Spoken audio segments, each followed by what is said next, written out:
हैं। पहले सबसे पहले हम देखते कि इसके अंदर 2 पर्चे रहते।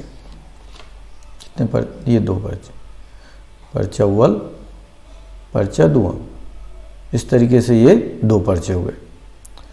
अब पहला पर्चा जो है, पहले पर्चे में 2 पार्ट रहेंगे, पहला और ये दूसरा। पहले पर्चे में जो 2 हिस्से रहेंगे उसमें शुरू के 25 सवालात, मतलब सवाल नंबर 1 से लेकर 25 तक जो रहेंगे आपकी जो उर्दू ज़बान है उसके ऊपर रहेंगे, जिसको उर्दू ज़बानदानी भी कहते हैं अपन। ठीक है, ऐसा टोटल 25 सवालात रहेंगे जो कि 50 मार्क्स के रहेंगे। ठीक है, उसके बाद इल्म रियाजी, इसके जो सवाल रहेंगे टोटल 50 रहेंगे, मतलब सवाल नंबर 26 से लेकर सवाल नंबर 50 तक ये आपको रियाजी के सवाल आएंगे जो कि 8वीं क्लास के सिलेबस पर, कुछ 6ठी और 7वीं के सिलेबस पर मुश्तमिल होंगे। तो ये 50 सवाल होंगे, तो ये कुल जो है ये 100 मार्क्स के लिए रहेंगे, जिसमें कुछ सवालात आपको 2 ऑप्शन वाले रहेंगे।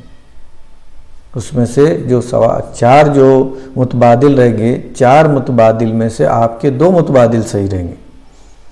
ठीक है, तो वो 2 मुतबादिल को टिक करना पड़ेगा। तो अगर आपने 1 को टिक करा और 1 सही है तो आपको वहाँ 1 ही नंबर मिलेगा। ठीक है, इस तरीके से ये पोजीशन रहेगा।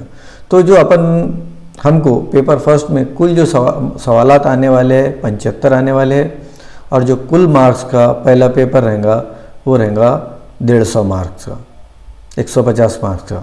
और इसके लिए आपको 1.5 घंटा मिलेगा, 1 घंटा 30 मिनट, मतलब इसके लिए आपको 90 मिनट मिले।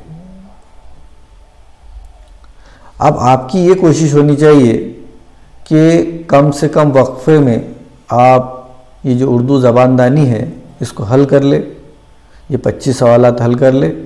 तो फिर जो वक्त रहेगा ज़्यादा से ज़्यादा वो आप रियाजी के लिए इस्तेमाल करें, या फिर ऐसा आप इसके 2 हिस्से कर सकते हैं कि 30 मिनट के अंदर आपका उर्दू हो जाना चाहिए, 30 मिनट से ज़्यादा उर्दू को वक्त नहीं जाना चाहिए।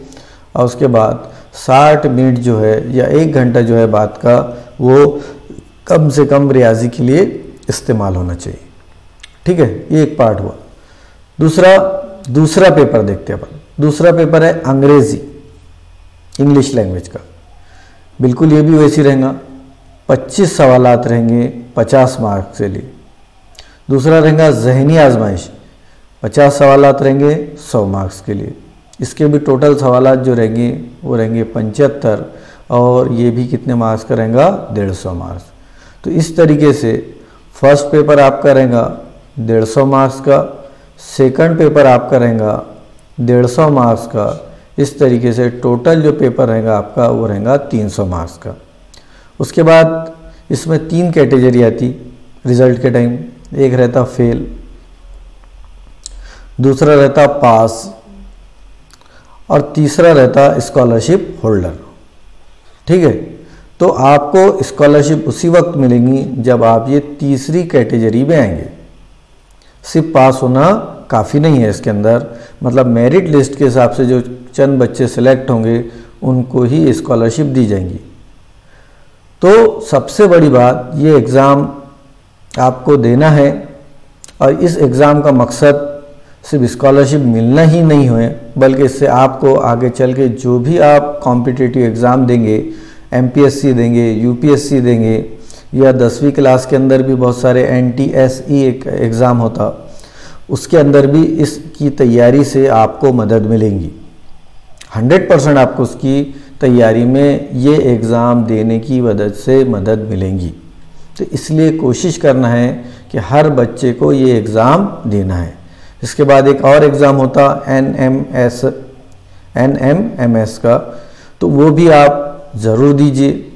इससे आपको एग्ज़ाम देने के तजुर्बात आएंगे, और ये तजुर्बात आपको आने वाले जब भी आप एग्ज़ाम देंगे उसमें निहायत ही मुफीद साबित होंगे। तो कोशिश कीजिए कि आप हर जो भी इस तरीके के एग्ज़ाम आते वो दीजिए। कोई भी एग्ज़ाम को मिस मत कीजिए। और बहुत सारे जो बच्चे डर के मारे एग्ज़ाम नहीं देते कि लोग क्या सोचेंगे, तो उस बात पे बिल्कुल भी आप ध्यान मत दीजिए। कोशिश कीजिए कि आपको हर पेपर, हर एग्ज़ाम देना है, ठीक है। ये होने के बाद अपन देखो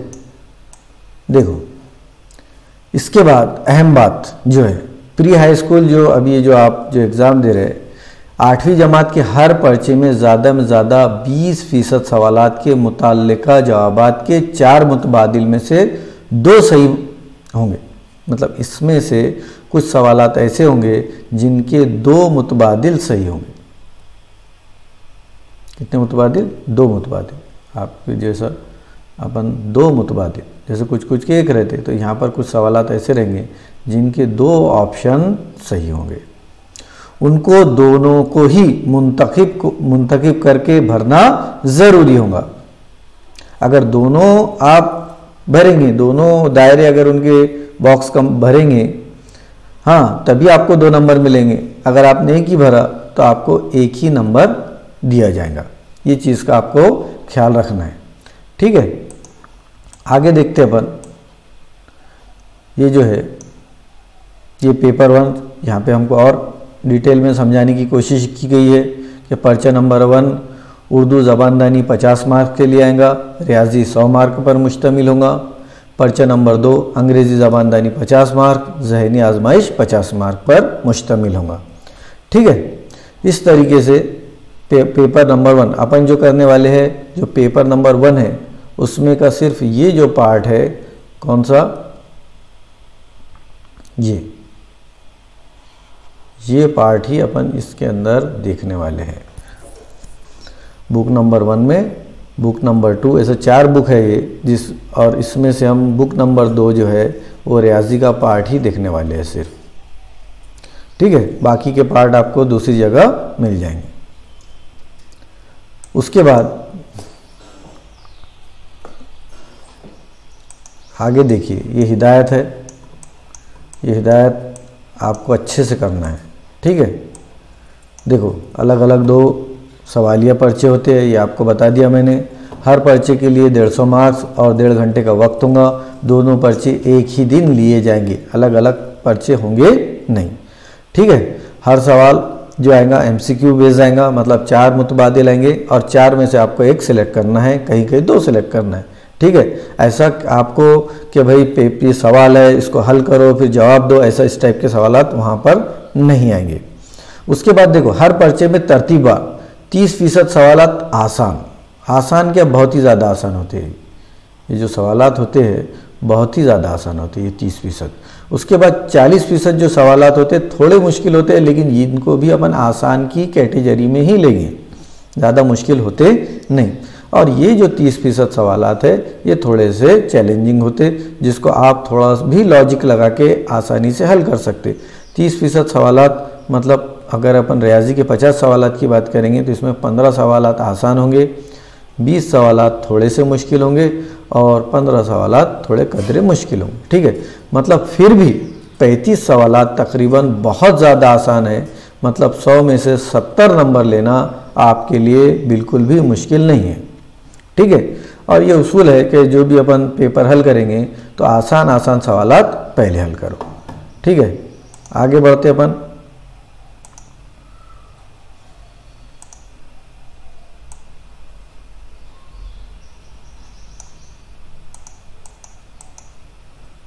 ये देखो, अब यहाँ पर आ गया हमारा सिलेबस। सिलेबस के अंदर हमको क्या क्या आने वाला है, सिलेबस देखेंगे अपन। ये देखो, ये हमारा सिलेबस है। अब ये सिलेबस के अंदर अगर हम देखें गौर से तो क्या क्या पार्ट है ये देखना है हम। ये देखो, ये मजमून पर्चा रियाजी, ये पहला जो पार्ट है हमारा रियाजी का, कौन सा, रियाजी का जो पहला पार्ट है, तो इसके अंदर आपको आदात का इल्म रहेगा।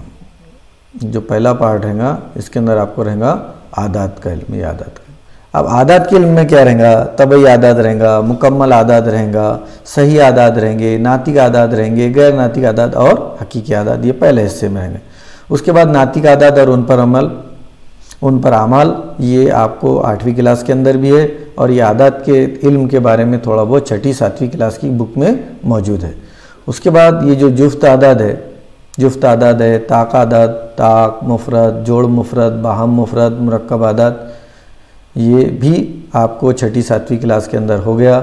जमई तजाद और ज़रबी माकूस आदाद, ये भी आपको 6ठी 7वीं क्लास में हो गया, ठीक है। और अददी खत, मतलब आपको थोड़ा बहुत 6ठी 7वीं जमात का नॉलेज होना भी ज़रूरी है। अगर आपको नहीं भी है नॉलेज तो इंशाल्लाह अपन जब सवालात हल करेंगे तो आपको हर चीज़ साथ ही साथ में समझाई जाएंगी, ताकि आपने अभी तक के अगर कुछ भी नहीं भी करे होंगे तो आपको यहाँ पूरी की पूरी मालूमात इंशाल्लाह मैं देने की कोशिश करूँगा।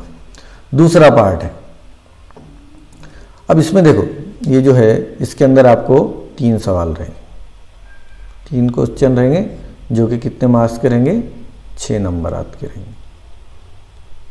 दूसरा जो पार्ट है इस पे तकसीम पजीर, ज़ाफ, आद और तकसीम पजीरी कसोटियाँ है, मीम ऐन अलिफ, मीम ज़ाल अलिफ, मुरब्बा, जज़ुल मुरब्बा, मकब, जज़ुल मकब, असरी कसर और आम कसर, कुव्वत नुमा, निस्बत, तनासुब, तगय्युर और औसत। इसमें देखो 14%, मतलब जो सवालात आएंगे वो 7 सवालात रहेंगे 14 मार्क्स के। आगे भी देखो ये जो पार्ट है, जो पार्ट के ऊपर ज़्यादा नंबर है, एक बात खास बात देखो, जिस पार्ट के ऊपर ज़्यादा नंबर है वो पार्ट आसान है। ये इसके ऊपर रहेंगे 10 सवालात, और जो कि कितने मार्क्स का रहेगा, 20 मार्क्स के रहेंगे, ठीक है। इसके अंदर देखो नुक्ता, ख़त, शुआ, मस्तवी, जाविये के अंदर मुस्तकिम जाविया है ना, सिफर जाविया, सालिम जाविया, मुकर्ररा जाविया। तो जावियों के बारे में भी मैंने एक वीडियो यूट्यूब पे डाला हुआ है, आप उसे भी देखिए। उसके बाद है मुतवाज़ी खुतूत, ये तो हमारा 8वीं जमात में भी है। उसके बाद दायरा किता, दायरे का इलाका, दायरे का तराशा, दायरे का कौस, ये भी नहायत आसान है। उसके बाद मुसल्लस, खुसूसियात, मुतमासिलत, ये भी बहुत आसान है। फ़ीसद और का मसला, ज़ुरबातुल अज़ला और उसकी खुसूसियात, ये भी आसान है। तो ये जो पोर्शन है इसमें आप 20 में से 20 नंबर आसानी से ले सकते, ठीक है। अब अपन दूसरे हिस्से की तरफ बढ़ते, टोटल 7 हिस्से अपने। उसके बाद ये चौथा हिस्सा मसाहत, ये भी बहुत आसान है। मसाहत के अंदर देखो पैमाना है, इसके बारे में आपको बुनियादी मालूमात होना ज़रूरी है कि 1 सेंटीमीटर में कितने मिलीमीटर आते, 1 मीटर में कितने सेंटीमीटर आते, किलोमीटर, मतलब इकाइयों का आपसी ताल्लुक़ आपको मालूम होना ज़रूरी है, ठीक है। उसके बाद मसाहत है, एहाता आप बहुत आसान है, हर एक को मालूम है, ज़ाब्ते वगैरह आपको याद करना है, आसानी से आप निकाल सकते।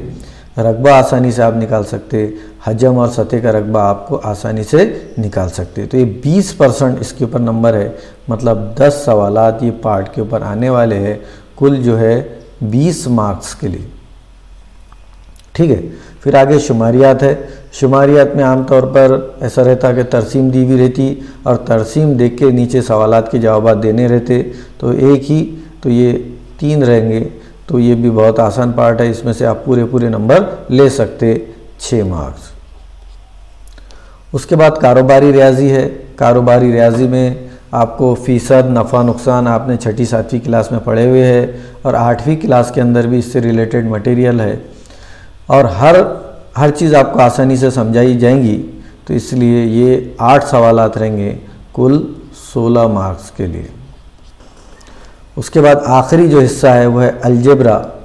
अलजेब्रा के अंदर आपको 18% नंबर रहेंगे, मतलब टोटल 9 सवालात आएंगे। 9 सवालात मतलब कितने मार्क्स के लिए, 18 मार्क्स के लिए, ठीक है। तो इस तरीके से ये जो हो गया आपका पेपर पैटर्न हो गया, जो कि 7 हिस्सों पर मुश्तमिल है। मैंने आपको ये भी बता दिया कि कौन से हिस्से पे कितने सवालात आएंगे, कितने मार्क्स के लिए आएंगे, ठीक है। अब इंशाल्लाह अपन कल से इसका जो पहला हिस्सा है वो शुरू करेंगे। अस्सलाम वालेकुम।